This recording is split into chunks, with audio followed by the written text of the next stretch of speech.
Today, I'm talking with Ali Abdaal, who introduces himself as a doctor and YouTuber. Personally, I'd introduce you as somebody who's generous, insatiably curious, and really pushing the frontier of what it means to be a creator online, while also doing a side gig as a doctor.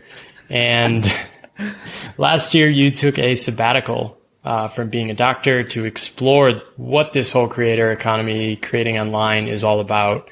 And I want to dive into all of that with you today.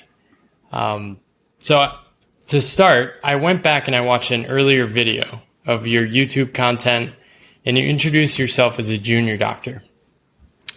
Now you introduce yourself as a doctor and a YouTuber. How does that feel? It feels, it feels a bit strange. So the junior doctor thing. So I'm still technically a junior doctor. A junior doctor in the UK is anyone who is not yet a fully trained and qualified consultant. So basically any doctor under the age of about 33, 34 is a junior doctor. It's just like no one else in the world understands that term junior doctor, and they think, oh, you're still a medical student, that sort of stuff. So I've dropped the junior from the title, and I now just go by being a doctor. But that also feels a bit weird, because when I introduce myself online as being a doctor, then it conjures up like a different image to the one I actually have in my head. In my head, the image is I'm a junior doctor. I don't know anything. I've only been doing it for 2 years. Please don't come to me with medical questions because I'm a junior doctor. But when you say doctor, it just sounds a bit more like serious, and I've long felt a little bit strange about that. And yeah, the YouTuber part, I remember when I first started YouTube, I even wrote my Instagram bio said junior YouTuber or wannabe YouTuber, because I thought I had to like kind of prefix that with like, hey, I'm not a real YouTuber yet. And I guess somewhere along the way I morphed into just being like, yeah, I'm a YouTuber. The way I like to phrase it, I think sort of taking a leaf out of your playbook, is if someone asks me what do you do, I kind of make it into a joke, but like, oh, I just make videos on the internet, rather than I'm a YouTuber, because YouTuber also has lots of baggage associated with it. So I don't know, it's weird, this combination of doctor YouTuber identity, where I feel a little bit uncomfortable with both labels. Yeah, we crave these identities, right? And in some ways it would be just so much easier if you could just say, oh, I'm a doctor, right?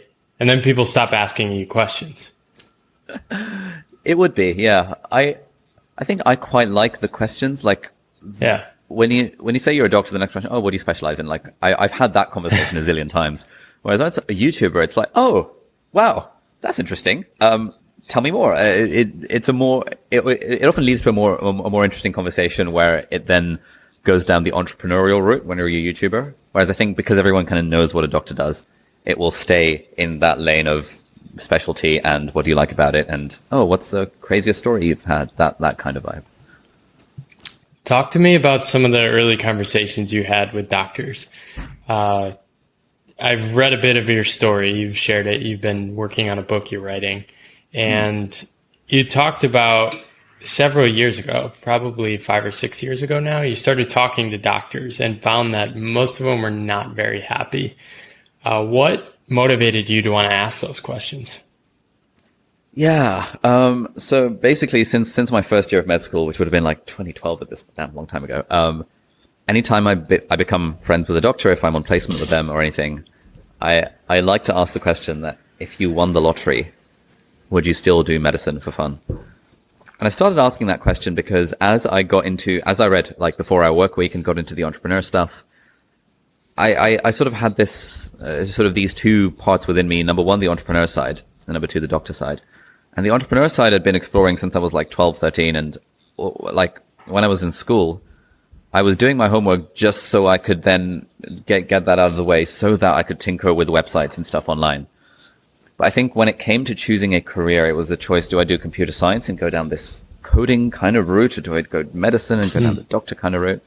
And I just didn't really have an understanding of what kind of jobs were available out there. And so within me, the thing I had in my head was, I'll do a doctor. I'll be a doctor to kind of, because it'll be fun. And then I'll keep the tech stuff going on the side, because then maybe I can do some kind of medical startup or whatever. So that like those two sides are still within me to this day, of like the doctor, the traditional career, versus like the entrepreneur doing something a bit more creative. And so I was always curious that these people who've worked so long to get to this point that on this path that I'm now on, what would they think about their lives if they had theoretically had the option of walking away by winning the lottery or by running a successful startup? Would they still do medicine for fun? And I found that half of them said I would leave immediately, and the other half said I would go part-time. There's not been a single person in the last like 9 years of asking this who said, yeah, I would still continue to work as a doctor full-time, which I just thought was a kind of interesting. So yeah, that's yeah. And when you're searching for that information, and everyone's basically telling you that you don't want to go all out after this path, did that kind of tell you, okay, these experiments suddenly are elevated in importance in needing to explore them? Yeah, definitely. It really cemented my mental model at the time was, I need to make enough money on the side so that I can do medicine for fun and legitimately do medicine for fun rather than needing it to pay the bills. And I didn't quite have the concept of like, hey, I could work part-time or anything like that. I just knew that, okay, a tech thingy on the side, medicine for fun.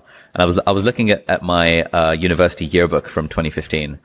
And one of the questions was like, what's your dream in life?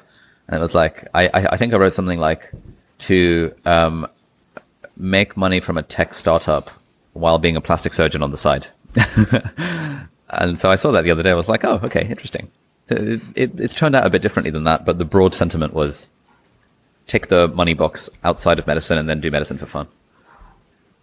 Where'd you get that idea, though? I mean, I've read 4 Hour Workweek, and 4 Hour Workweek is basically like do something on the internet so you can automate that and optimize that and then do other things on the side. I don't think there's anything in there about doing an in-person job like being a doctor. Yeah. Were there role models? Were there, I don't know, where'd it come from? Yeah, that's a good question. I think growing up, it was like, my mom is a sort of first generation immigrant from like Pakistan. And so like, the immigrant hustle mentality of get a good job, go to a good university, or the other way around, and then you'll be happy, that model. So I was firmly sold that model. And then when I discovered the entrepreneur stuff, it was like, my life was 100% of the traditional model. And then it was being slowly encroached on by the entrepreneur model of, hey, I can make money on the internet. And then 4 Hour Workweek was like the final, be like, oh my God, I can really make money on the internet. And that wasn't enough to undo, 20 years of upbringing about the traditional model. But I think that's where those two warring factions came from.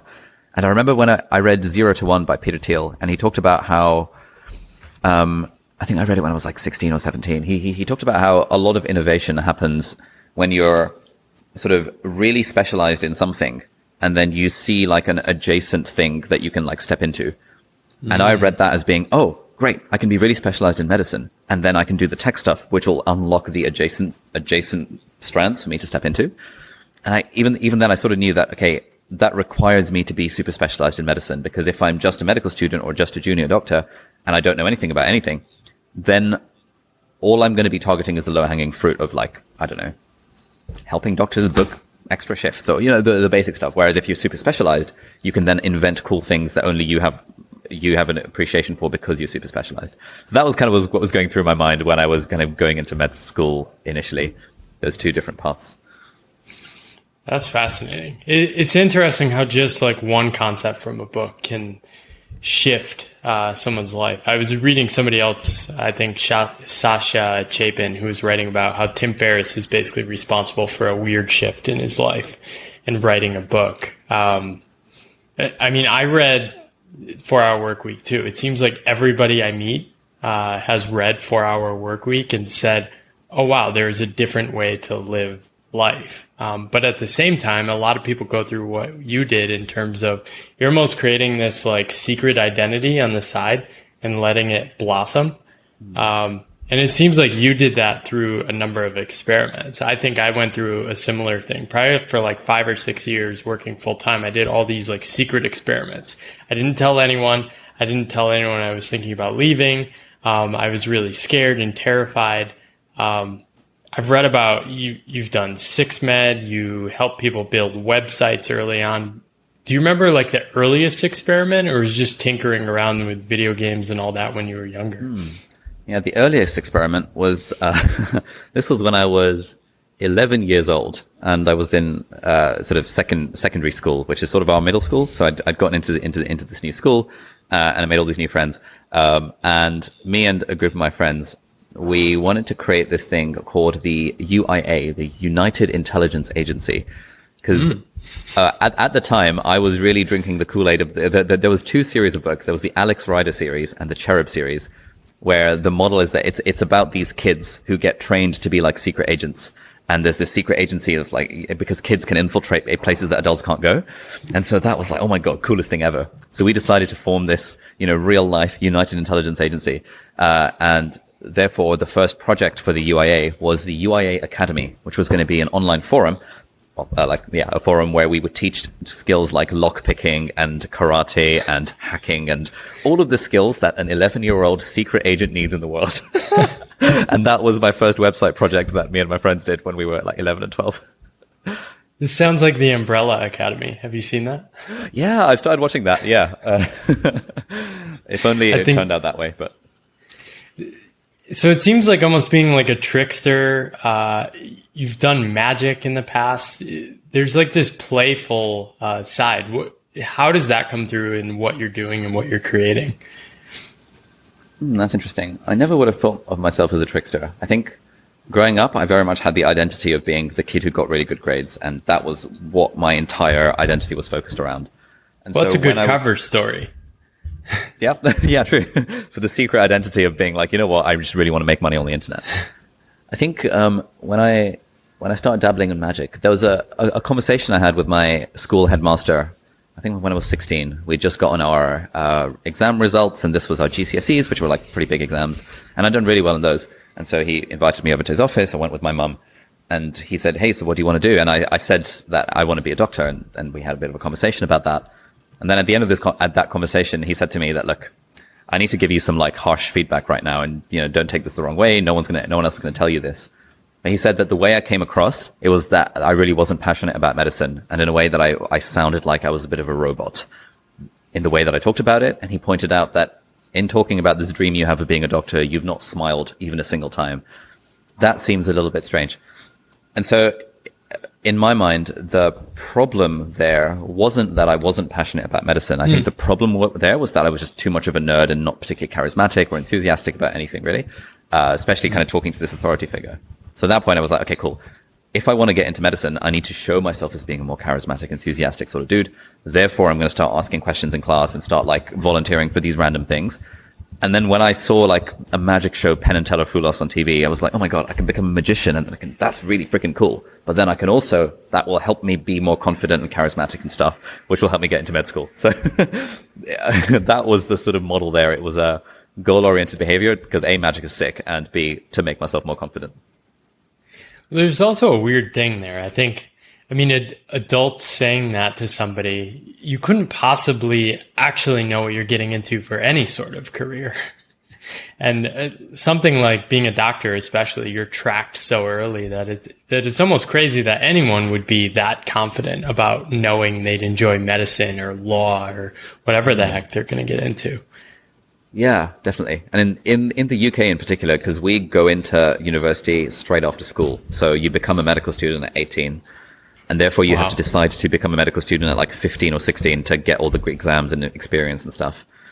And so at the age of 16, you're signing yourself up for a lifetime, a very specific life path with zero idea of what it's actually going to involve. And you have maybe 1 week of work experience in a hospital where you'll see maybe 1 or 2 surgeries and think, oh, this is cool. But obviously it's not actually going to prepare you for what it's actually like. Well, not to mention you're 16 and you have no idea what you're doing in life. Exactly.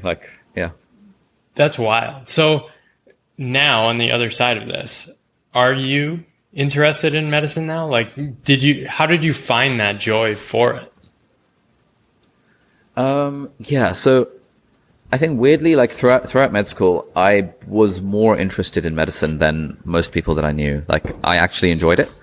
And I think I enjoyed it because I wasn't really thinking about, I'm day to day going to be being a doctor full time. I enjoyed it because it was like I knew that I was going to do something else on the side, and medicine was going to be fun. And because I had that mindset shift of like medicine is going to be fun, I was like, okay, cool. Let's like actually enjoy this, and crucially like not take it too seriously, but treat it sincerely rather than seriously. Whereas a lot of my other friends took it very seriously and would ended up getting burnt out and like stressed out with the exams and everything. So I think what I enjoy about it, it's actually mostly the social vibe. I just love the banter with the coworkers. It's really fun hanging out in a doctor's office. It's really fun going to lunch in the canteen with the other junior doctors. Like that's by far the best part. And very occasionally it's nice to think, oh yeah, I guess I did make a difference in someone's life today. The problem with the make a difference thing is that I could never quite get over the counterfactual that like if I wasn't in that position, someone else would have done it instead. Yeah. And so I remember the circumstances in which I remember feeling the most fulfilled was, let's say it's a night shift and a woman has come in with like bleeding and was worried she's having a miscarriage. And I can pull in a favor to get her an ultrasound scan like overnight. That felt really good because it was like, oh, okay, I'm actually going above and beyond to do something that is technically against the rules of the system, but I'm doing something off my own bat to make her feel better. Those moments happened very, very rarely. But those really stuck out as being like, yeah, this feels really good. Yeah. So you went along that path. You started working as a junior doctor, you're training. When did it start bubbling up in your head that, okay, maybe I take a year off? It sounds like that was always in the back of your head, but when did you decide, okay, maybe I need to really think about this, take a step away? Yeah. So the nice thing about medicine, I feel like this doesn't apply in a lot of careers, is that after 2 years of working, there is a very, very natural break where at that point, a lot of people take years out to travel around and explore and find themselves and things and decide ultimately what specialty they want to go into. Because for the first 2 years, you're sort of doing a little bit of everything because you haven't specialized yet. And so I knew basically from day one of med school that, right, I'm definitely taking some time out 8 years from now when that career gap comes in. So it was 6 years of med school nonstop, then 2 years of being a junior doctor nonstop. And that gap just so happened to be for me in August 2020, which was when my sabbatical started. And I was intending to travel the world and stuff, but then the whole pandemic happened and I ended up being a full-time YouTuber, much to my mum's dismay. Talk to me about that. What does that mean to your mom's dismay? My mum is quite an old school kind of attitude that medicine and full-time medicine is like a good thing to do. Yeah. Part of it is like she has no issue with with the stuff that I'm doing on the side, but she feels that my life would be better if I was a doctor as my main gig and a YouTuber as my side gig. And her theory is that like, yeah, this YouTube thing is all well and good, but you know, when you're young, that's when you should do your actual training so that you're actually legit as a doctor when you're fully qualified. And then, you know, do all this YouTube stuff kind of alongside. Her theory is that when you're an actual doctor, when you're maybe 35 and you're a consultant, then you're kind of the boss and you can take time out and you can work part-time if you want. But there's no real point in working part-time when you're a junior doctor because then you're doing the grunt work and it's not fun. And I know that she's got my best interest at heart at this a bit because of this. And she's, for example, got friends from her med school like 30 years ago who decided to do the business hustle and set up their own like businesses and stuff and ended up regretting it further down the line because the businesses didn't succeed. And the thing that she sees is that, oh, those people who I was in med school with, who did everything on time, they moved to America, they did their exams, now they're living in big houses with swimming pools. Whereas my mum took 6 years out to live in Africa and stalled her training. And I think she sort of feels, I hope she's not watching that, I think she feels as if her life and our lives could have been better had she done things on time and stuck to the traditional route. So with that environment, I can completely see where she's coming from, that, oh my God, this is the writing on the wall. Ali's trying to do this business thing. He really needs to knuckle down and focus on the medicine thing because that is a more surefire way to like happiness and success and stuff than trying to do some harebrained YouTube thing, which has got a shelf life. Yeah. I think there's wisdom to it, right? I think there's almost like a wisdom, but it doesn't match the world we're living in now, right? The wisdom made sense when everyone was kind of marching along a similar beat. And I think it would almost be nice if we had a little bit more of that structure. Like, you can be working on stuff for years and then something blows up, right? Maybe you feel this with your YouTube channel. And there's no real way to like know where you're fitting in like the pace of society, where your friends are going. And like you can become disconnected from the flow of like your friends as doctors and the path they're on. How do you think about that? Like, especially as you've earned money, like you've kind of solved some of the financial problems probably in your head, right? And then now you have to grapple with these damn hard human problems of meaning, identity, who you are. Yeah, that's literally what's been going through my mind for the last kind of 9 months since I've been on the sabbatical, that this whole, basically since I read The 4-Hour Workweek at 17 or 18, I've been chasing this dream of financial independence and being able to tick that box. Okay, cool. Now I've got the money thing sorted. And before, it was always a case of, I just need to sort the money thing out. And then I'll worry about everything else kind of a bit later. As long as, I can sort the money thing, and then it's fun along the way. And it was fun along the way. Now that I've ticked the money box, it's like, okay, what the hell do I actually want to do? And now the questions in my head are like, do I want to go back into medicine? Do I want to retain the identity of being a doctor? Do I really want to be a full-time YouTuber? That feels a bit weird. Do I want to become a writer? Is the reason I want to become a writer with like a traditionally published book because I care about like traditional measures of prestige? To what extent is this like my kind of family upbringing telling me that traditional measures of prestige, like fancy degrees from fancy universities and stuff, those are important? Yeah, I don't know. This is why I love reading your stuff, because it helps me be like, oh my God, I'm not the only one thinking about this. Yeah, and I think in terms of like the timelines too, I've kind of solved my money problem in the sense that like I'm very confident I can do stuff I enjoy to keep making money, which is a special kind of like, it feels freaking amazing. And I'm not even making that much money. But it's like, wow, I would do all this stuff I'm doing until I don't really think of retirement.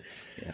But then you're not aiming at anything anymore, right? I don't have this retirement in the distance, and you're kind of lost. And I mean, this is what I'm writing about as well, trying to navigate. You're kind of in like this goo of like no man's land. Like, your elders are like, what the hell are you doing? Your peers are like, this is amazing, but you're like ahead of us and like doing different stuff. And how do you relate to that? So I want to read a quote you said. You said, but do I really want to become that guy who leaves medicine where there's a shortage of doctors during a global pandemic to become an influencer making videos on the internet? Where's your head on that now? Tamer told me to push you on this. Oh, interesting. Where's my head on this? Partly I wrote that in a way, sort of, that's slightly more melodramatic than my actual stance. I think my actual stance is a lot less. So I'm quite utilitarian in my view of the world, and me leaving medicine in the middle of a pandemic is not a big deal to me, because there are other doctors that could do just as good, if not a better job of me. And that, like, the counterfactual thing of me not being a doctor does not change the world in the slightest. Like, no one cares if I'm not a doctor. So yeah, that's I actually don't care about leaving medicine in the middle of a pandemic, because I think I objectively have more of an impact in a different way when I'm making videos, silly videos on the internet. So I kind of wrote that for as a sort of rough first draft introduction to my book, as just an exploration of what do I actually feel about this? And in a way, by writing it down and really trying to feel like, do I actually care? I realized, no, I don't actually care. Which was an interesting like self-knowledge. But well, it kind of puts you in a powerful position, because you're not attached to the doctor identity, right? Which means you can actually go into it and really go after, okay, what are the things that make my life better? What are the things that help bring meaning for me? Where can I make a difference or move around the edges and apply some of my skills? Does that resonate? I wish that were true. I think I am attached to the doctor identity, but in a different way. So I'm not attached to the identity as a case of, hey, I get to make a difference. Like, I know I'm really not making any difference at all as a doctor.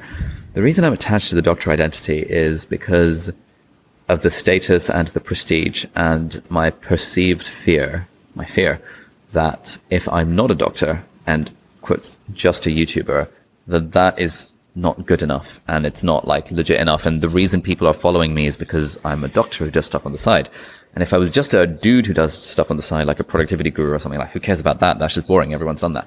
So that's my, like, obviously I would never say this in like a medicine interview, but that is why I want to retain the identity of being a doctor, because this fear of losing out on my freedom and everything I built creative wise, because it feels like it's tied to the doctor thing. So you record a video. It says, I quit being a doctor, and then you're hitting publish. How's that going to feel? Ooh. I can see myself clickbaity titling that video where in reality it's a case of, like, I made a video called like My Last Day as a Doctor. It did really well. Yeah. And a few people in the comments were like, don't worry guys, he's not actually leaving, he's just taking a sabbatical. But you know, it would feel pretty bad to suddenly to announce that I'm never going to be a doctor again, unless I think I was doing something. If I was doing like something med tech, then that would feel reasonable. I don't know. Like, where are these assumptions coming from? Like, who actually cares? Yeah. Why are you doing med tech? Yeah, I don't know, because it feels like I know doctors who have left medicine to do medical tech startups, and they, in my mind, oh, those guys are legit because they're doing something medical. They're like, I don't like it's legit. Whereas if I knew someone who was a doctor and left it to become like, I don't know, an Instagram model or something, I would probably think, interesting. Not what I would have chosen.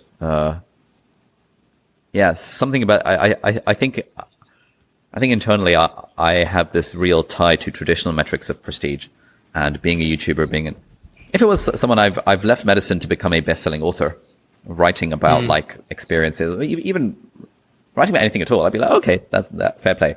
I think it's my attachment to traditional metrics of prestige.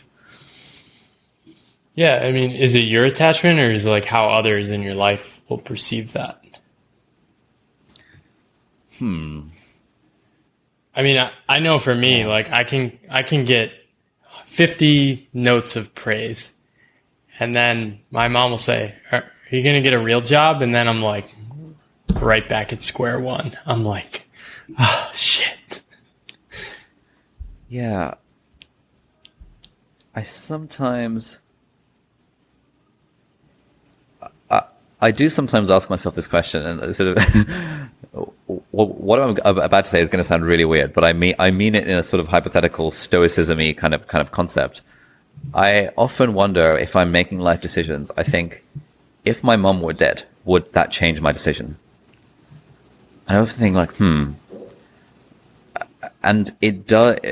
It might not necessarily change it from like 0 to 1 or 1 to 2, but it does shift the equation, and that makes me think, damn, maybe I am like overly attached to what my mum thinks of my career options. And then I think, oh my God, I shouldn't be the sort of person who cares what their mum thinks about their career options. Like, what the hell is wrong with me? So maybe there's something there. Well, and this is actually one of the hidden things I've discovered is people will write these articles like, these people have all these money, why don't they just quit their job? They could afford to quit. It's always like fire people who are like, check out the math. I've talked to probably a couple hundred people about their relationship to work now. And there's one question that seems to get the heart of things, which is like, would the people in your life love you less if you did this? And that really gets to the heart of something.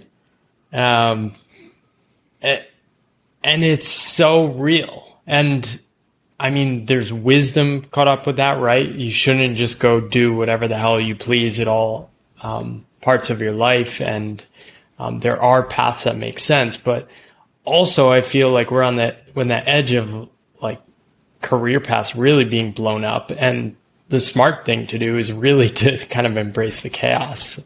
So it's all these weird tensions people are battling with. Yeah, that's really interesting. Will the people in my life love me less? I think if I were to ask myself that question, I think like the correct answer is no. My mom and grandma and my family obviously wouldn't love me less because they love me as a human being and a family, all of that kind of stuff. But still, they probably would think less of me for leaving medicine to become a full-time YouTuber if that was what was going to happen. Often my mom, like the other. It's often not even it's not even that there's like less love. It's more that there's kind of the active or enthusiastic support kind of eases back, right? And that to somebody that's taking a different path can feel awful. Yeah, that's interesting. I think that definitely plays a part whereby, if I'm doing something medical, because my mom's a doctor as well, like, there is active, enthusiastic support there. If it's something that's like on the internet where she doesn't really have a understanding or anything about it, there is like a cursory level of like support there. But I sometimes think it's sort of like my brother, for example, studied maths at university, so it has nothing to do with medicine and is doing a tech startup. Yeah. I think my mum is far more supportive of that because he's not a doctor. Whereas if he had been a doctor and had quit medicine to do the same tech startup, right, it would be a different equation because it's like, to my mum, she understands medicine and she understands like, why are you throwing this away? Whereas so I sometimes think in that context as well. Well, I think there's like a medical family thing. I know so many people that are in medicine that their parents were in medicine and then were pushed into that path from such an early age. And it is kind of a legacy thing because, I mean, being a doctor is both prestigious and something that is pretty beneficial. And if you compare it to other prestigious stuff, like being an investment banker is prestigious, but probably of less certain, just less impact on the world in terms compared to a doctor. So I think those things are real. Yeah, there's definitely something there. I remember pre-pandemic, I was at a wedding with these 3 random guys on my table, and they were all from Pakistan and from a specific city where like each of their families owned a factory producing medical instruments. It's like surprising that you would get 3 of these people in one place, but they somehow met each other and they all became friends. And 3 different factories, different companies producing medical instruments, and all of them were being like groomed to take over the family business. And they were all having this issue of like, my family really wants me to take over the family business, but I'm not sure if that's what I really want. I was just like, wow, that's so interesting. Like, and in any kind of sphere where you've got that family legacy thing going on, there's going to be some level of pressure. Awesome. So, yeah, I mean, these things are hard. We're not going to solve this on the podcast, but I think it's fascinating because many people are dealing with this. And I mean, I want to pivot from this to productivity. And you may not see the link, but I think one of the interesting things with like being productive online is that your output is not directly related to your input oftentimes, right? So you're kind of like detaching the work from the output or the rewards. Like you're making YouTube videos in a similar way, maybe a little more polished than you were a couple of years ago, but like the output and the rewards have changed dramatically. Compared to like being in medicine, you kind of have a wage, you know what you're making. I mean, I always notice doctors are obsessed with calculating their wage based on hours and then proving that they're underpaid compared to everyone. So how do you think about like productivity when those things are detached, and how do those two worlds compare? I think for me, my model for productivity doesn't really involve the like how much this thing is rewarded. It's more based on what are my personal outputs. So, for example, I always think in terms of I just need to make 2 videos a week, which is an output that's not really changed for the last like 3 years. And how well those videos do and how much revenue they make and stuff, which has increased exponentially over time, doesn't really factor into my productivity equation. It factors into the equation of like, you know, this is what my business is and etc., but not particularly in productivity. I guess the way that people often ask, how are you so productive? How do you do so much stuff? I've been thinking a lot about this when it comes to writing my book, which is about that very topic. I think the sort of hidden secret, if there is one, is that if we can learn to enjoy the journey, then productivity takes care of itself. And so that's the thing that I've really been exploring, that why is it that none of this has ever really felt like work? Okay, that's interesting. It's because it feels like fun. Like I'm here at a co-working space in the middle of a Sunday afternoon, and my housemate was saying, "Why are you working today?" And I was thinking, I'm not working today. I'm going to have a chat with Paul, and then I'm going to do some brainstorming for videos on a whiteboard. I guess that counts as work. It's weird. So yeah, it's that cliche of if you do what you love, you'll never work a day in your life, which often feels a bit there's a lot of truth to that. Yeah, well, we just pair work with this. We pair work with suffering. And yes. If people... Oh my God. That's literally, that's been the phrase in my mind for the last few weeks. Why is it that we look at work as being suffering? Well, I think part of it's religious. I mean, the Catholic, in the Bible, work is toil, and thou shalt suffer for their food, right? And then people are talking about you shall suffer to give food to your community. And then the Protestant work ethic said, okay, let's make this meaningful too. So now we've muddied up all these ideas of work that are hundreds of years old, but are a terrible fit for jobs where you have to go in and do a certain amount of work that other people are controlling. And then at the same time, you have creative work where you're actually designing what you actually want to be doing, which is totally different. We need a new name for this, but it's not really like work. Basically, work has been stolen by organizations with jobs. Yes. Oh, man. That's so good. We need a new word for this sort of work. Because it does feel weird to describe this conversation as work, even though it sort of is. Yeah, and I do the same thing. I have no distinction in what days I work. I freaking love writing. And I'll do that any day of the week. And when I'm around people will be like, "Oh, you're working on Sunday. You're working so hard. I thought you were all about enjoying your life more." And because people pair this idea of the point of life is to work such that you can take a break from work, right? Yeah. Whereas for me, I'm actually trying to design around liking work. As opposed to other people, and I think people get into this trap with even the creator economy or startups, is they're actually designing with the assumption that work has to suck, right? So I have to suffer, work really hard for several years, and then have an exit, and then I get the money, and then I can start actually living my life. And the thing I noticed with you is shit, Ali really actually loves this shit. He's having a ton of fun. It's so great.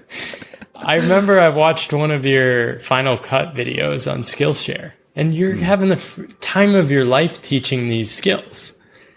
And I think that part is invisible to a lot of people, because a lot of people just see doing stuff must be bad, must have to suffer. You can't possibly enjoy all this because this is how you make money. So I've been doing a fair bit of free writing and things for the book. The thesis of the book has changed since the last time we spoke. I think the draft that you commented on, I was trying to do some sort of thing of productivity as a combination of meaning and efficiency and stuff. Now it's a lot more simple. Now the core message is that the true secret to productivity is to learn to enjoy the journey. And so the whole book is basically about, okay, what are the different ways in which we can make the things that we're doing more fun? And I hesitate to use the word work because I don't want it to be about work. Work has so much baggage. It's for someone who wants to learn to play the guitar, that sort of why is that person not doing it? Or for the sort of person who wants to learn to code, work has too many job connotations to it. Right. But that's so. We're trying to find a way of describing this in a way that doesn't use the word work, but also the key question that I've been trying to answer is, okay, we all have these things that we say that we want to do, whether it's, start a startup or learn to code or play the guitar, whatever. But a lot of us don't do those things. And the people who ask me, Ali, how are you so productive, are in that position where they want to do A, B, C, D, E, and they're just not doing them. And I think there's like two approaches to this. And one approach, I'm trying to find a name for this, but provisionally I'm calling it the Muhammad Ali method. Because there's a quote from Muhammad Ali where he famously said something like, I suffered every day during training for 10 years, and it was worth it to become a champion. And I think that type of attitude, you know, the word grit, conjuring up this image of like gritting your teeth and white knuckling and suffering through the pain of work to get to a reward at the end of the line. I think that is the model that a lot of us follow when it comes to work or anything really. Oh, you've just got to push through the pain. Whereas I feel like for me, the way that I've been approaching life for the last like 10 years, it's like, hey, work doesn't have to be suffering. If I find a way to make this fun, then I'm more likely to do it and I'm more likely to be successful. Yeah. And I don't really want to become an Olympic athlete. Maybe, you know, to get gold medal, you have to make work suffering. But okay, screw that. That's not what I actually want. I'd rather have a chill life where I enjoy what I'm doing and I have fun and I don't mind whatever I do on weekends because the weekend doesn't feel any different to a weekday. Does that, like, any thoughts on that, like, two-pronged approach? Well, I think there could be a couple things there. I think Ali is probably telling the story that everyone expects to hear, right? Because it's a good story. And I guarantee you, Ali loved the journey. Because you can't actually be that good unless you love the journey. I think maybe there are 10% of people that can just brute force through things. But I noticed this, like, when people talk about taking a leap. I'm writing about, like, my journey of taking the leap now. And as I started writing it, I realized, holy crap, when I quit my job, I was 99% of the way done, right?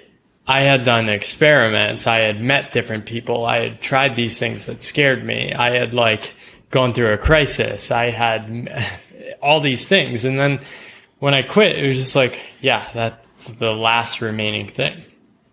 But now people will ask me, okay, how did it feel to quit your job? Well, it didn't feel like anything at all because I don't really have a good story. I honestly I don't even know when I decided to do it. It just seemed to happen. And I think it's probably a similar thing with you. People are like, how do you do this? And you're like, I don't know. Like, I'm actually just like doing what I want to do. Yeah. I remember when I was driving back home from my last day of being a doctor, and I was thinking this should feel different than it does, and it really felt like nothing. Because I'd been leading up to this point for basically like the last 5 years, get to this point where I was like driving home from work, and it was like, cool, I don't have to work from now on. But I think it didn't really change much in my life other than just the way I was spending 50 hours of my week. Like, my mental state and general attitude was the same before quitting and after quitting. So I really think, I think as you say, like 99% of the work was done before that final day. And then it was just like, all right, cool, whatever. Yeah. And I think finding the work you want to do is the hard question. I ask people a question, basically a remix on your question. What would you do if money didn't matter and you couldn't tell anyone about it? Oh, right? That's interesting. So it takes away the status or perception elements. And I sense that in a weird way, you'd probably still make YouTube videos. Or at least videos or something like that. I don't know. Would you? Yeah, if I couldn't, like, if you said to me, do everything you're currently doing, but hit delete instead of hit publish on the videos, I wouldn't do them. I think for me, the YouTube thing, so much of it is tied up in the feedback from others. But a question I've been thinking about is, in terms of figuring out what the hell to do with my life, is what do I want written on my gravestone? And whenever I think of that, I always land at some combination of, good father, good husband, and inspirational teacher. And if I think back, like a lot of the most meaningful moments of my life have been when I was teaching. And so I'd want to find a way of doing that. And so when you ask that question about if you didn't have to worry about money and you couldn't tell anyone, my immediate thought went to, I would be a writer, but I would publish under a pseudonym or anonymously or something. So I can still have that thing of being a teacher, maybe like anonymous Twitter account or anonymous blog, anonymous author, without it being tied to me, because that would feel really, really satisfying. But if I were to write and then throw it in the bin, that would feel not satisfying at all. So I think that element of publication is a big part of what brings me satisfaction. Yeah, I think there's probably a loophole in that question, still being able to help people. Well, I think it's like, it doesn't matter that it's YouTube. That's the output. It sounds like the thing you would keep doing is like the making sense of ideas and trying to communicate and explain it to people and help people understand these things. And ultimately, like, I think you have similar motivations to me. Like, you want to desperately help people do the things they want to do. Like, I mean, for me, nothing excites me more than like seeing people actually do the things they want to do. Oh man, it's so funny you say that. So like literally yesterday, while we were in WeWork, me and three of my friends, we were, I was saying to them like, guys, I need a mission statement. Everyone says you should have a mission statement. We've got like 8 people in the team now, and like we need company values and objectives and stuff. We spent like 4 hours trying to come up with a mission. Like, what do you actually want to do? And part of me was like, oh well, I mean, I want to have fun. I want to make money. I want status and prestige, but you can't put that in a mission statement. And the thing that we came to was that we help people do more of what matters to them. After like 4 hours of deliberation, we help people do more of what matters to them. That was the mission statement. I was like, damn, that sounds so simple. I'm bored. There's this exercise you could try, which is, I tried this. It's, you basically write down your purpose statement and you keep writing it down until you cry. Okay. And I was like, not going to work on me. And I did it and it basically worked on me. Really? And this is like something I came up with. I just pulled it up again. So basically, connect as a real friend to people that give people to give them the courage to create, help simplify the world, to help people imagine new possibilities, and continuously be more brave in discovering the people and things that matter. And I like, it was kind of scary, like just saying it so clearly. It's like, oh, I say all these other things to like impress people and convince people I'm doing the right thing, but like, man, this is really what I want to be doing. How did you come up with that? Like, that sounds very like that was somebody else's idea. Okay. So my first line is help people bring more joy, reduce suffering. So it took me like 25 lines to get to that, but yeah, it's a cool exercise. Interesting. You could try that live and shoot a video. That's a good shout. That could work. Like, film it. Yeah. Yeah, your like reinvent values and stuff, like worksheets have been quite helpful in helping me trying to, like, what do I actually want to do? I don't know. I think I always land on some combination of like teaching other people, inspiring other people, with the caveat that I want to be having fun and making a bit of money doing it. Well, I think the thing I've struggled with is I've kind of landed on a similar thing, is like, I want to create things. I want to teach people. I want to help people. I want to be useful. I want to love the people that matter in my life. And if you figure that out and you're not tied to some sort of hierarchy, like, you're not really like moving towards goals like other people are. Yeah, right? That's it. Because you and I are basically doing that like today. Right. And so what's like the 20-year vision? Like, I don't know, just gonna do the same thing. Exactly. Like, I have a hard time envisioning the future because I'm very happy with how things are today. I was actually in Mexico and I had this like perfect day with my wife where I did some of that. I was helping people. I had conversations with people. I did writing. I cooked a meal with my wife, and then we watched the sunset together. And I ride back and I had this weird feeling like, holy crap, like this is what you're supposed to want in retirement. Except I'm doing it now, and like there's never going to be a retirement for me. And there's kind of like a loss there. Like there was almost like a sad feeling, like there is no successful endpoint for me. I'm just going to keep doing what I'm doing. Society's not going to morph to be like Paul's is the ideal default path, and nor do I want that. But that tension is definitely hard to navigate. I feel like we need a new parable of the Mexican fisherman. Parable of the Mexican sunset. Yeah. I woke up, I had a Zoom call with someone, recorded a podcast, did some writing, hung out with my wife, cooked a meal, and watched the sunset together. That's a pretty solid. But Paul, you could become the next Tim Ferriss. You could like write a New York Times bestseller. You could do the conference circuit. Be like, and then what?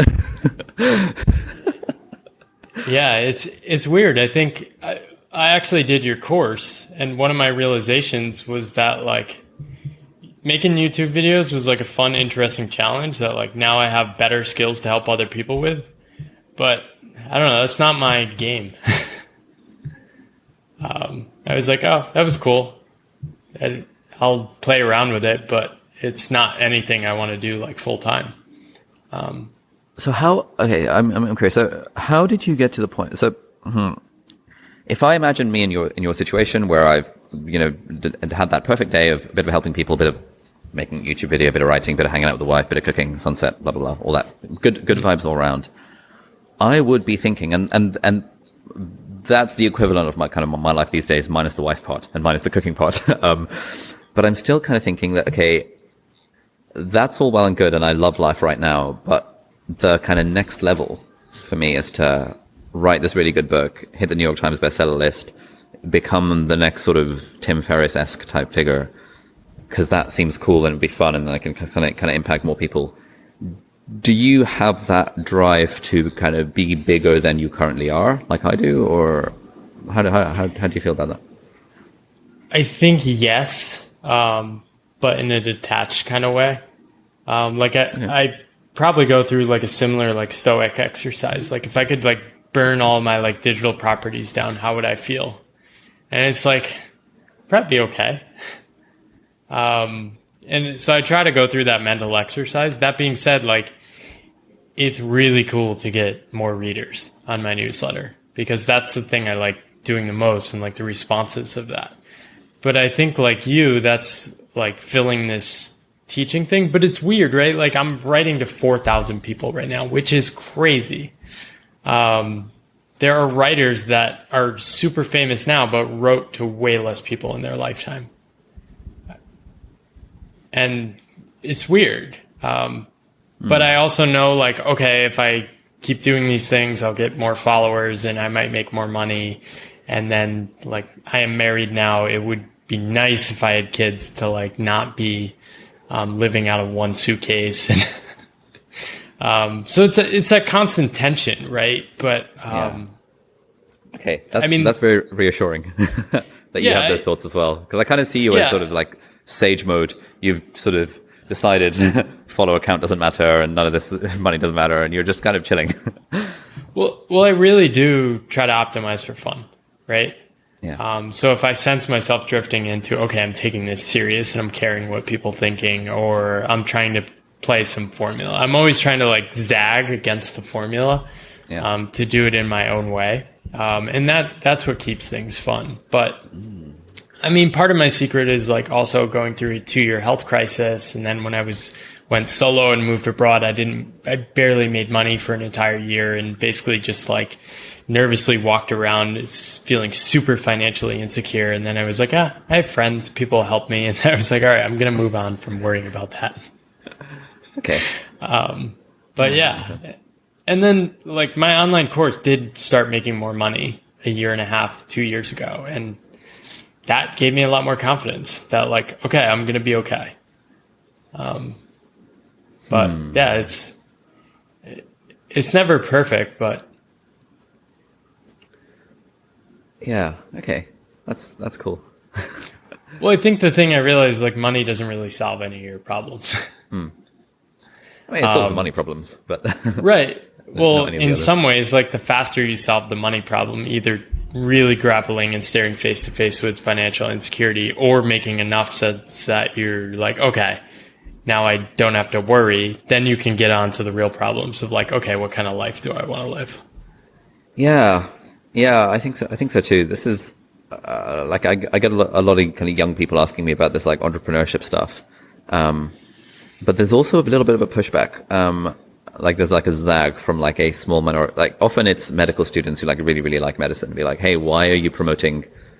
Or they tend not to kind of direct it at me, but they might tweet something like, why are there all these people promoting the entrepreneur hustle life? I mean, why not just be content to be a doctor? Like, there's nothing wrong with that. I'm like, yes, there's nothing wrong with that, but ask doctors 10 years older than you whether they wish they had that pathway. Or so I don't know. I think that being able to solve the money thing, preferably while having fun along the way, I think is a reasonable short-term goal for youngish people. Yeah, well, I've been talking to people too, and like I was talking to my friend. He's like 23. He's in a big tech job, and he's got all this like itch to like create and do something. He's like, man, this is pointless what I'm doing at my big company. And I was like, look, like it's not quit your job and do everything or work in big tech. It's dabble on the side, maybe create something you're proud of and realize like, oh, I can actually own this. And then that actually lightens your connection to your job. My favorite people are the people with full-time jobs who are experimenting in ways, write something for fun on the side and know that like, okay, the job is a job and it's lighter than like having to be the most important thing to me. But I can also get to do the things I actually want to do in my life. Yeah, I can see that. That's kind of where I'd like to be, where probably not full-time job, but like part-time traditional job, going into work, maybe working as a doctor 2 days a week, and then doing the other stuff, maybe teaching medical students and like writing a book and like doing YouTube videos. That feels like a good portfolio career that isn't so much around the full-time creator or whatever words people use to describe this. Awesome. Well, I'm excited to check in 5 years and see how this story plays out. I wanted to pull up one thing I found in researching for this conversation. So a tweet from you, August 27th, 2013. Oh. And it says, when I'm rich, I want to hire someone whose only job will be to peel pomegranates for me. I remember that. I still have that sentiment. What's your progress on this? The progress on this is I've decided that once pandemic stops, I actually do want to, and I'm going to take this question seriously. assuming I want to settle down in one place, I want to get like a house that is big enough to have like a YouTube studio and have like a housekeeper who will kind of keep it clean and like peel pomegranates for me. And so that's like on the radar. But the thing that's stopping that from happening is that I don't want to settle down into a single location just yet. So yeah, progress being made, but it's like, cool. It's now no longer about not having the money to have that. And it's now more about when I choose to settle down permanently, I will hire someone whose job it is to peel pomegranates for me. Awesome. You heard it here first. YouTube house and pomegranate peeler coming in the future. It was fantastic talking with you today. I appreciate the vulnerability and just carving this path. I think you're an inspiration for me because I look at you as somebody that is really enjoying what they're doing. So those are always the people I pay attention to. So appreciate you sharing and putting yourself out there. Oh, thank you. Likewise. I look up to you a lot as well with all the writing and things. Like, oh, he's figured this out. And thank you for being my therapist for this conversation. Awesome.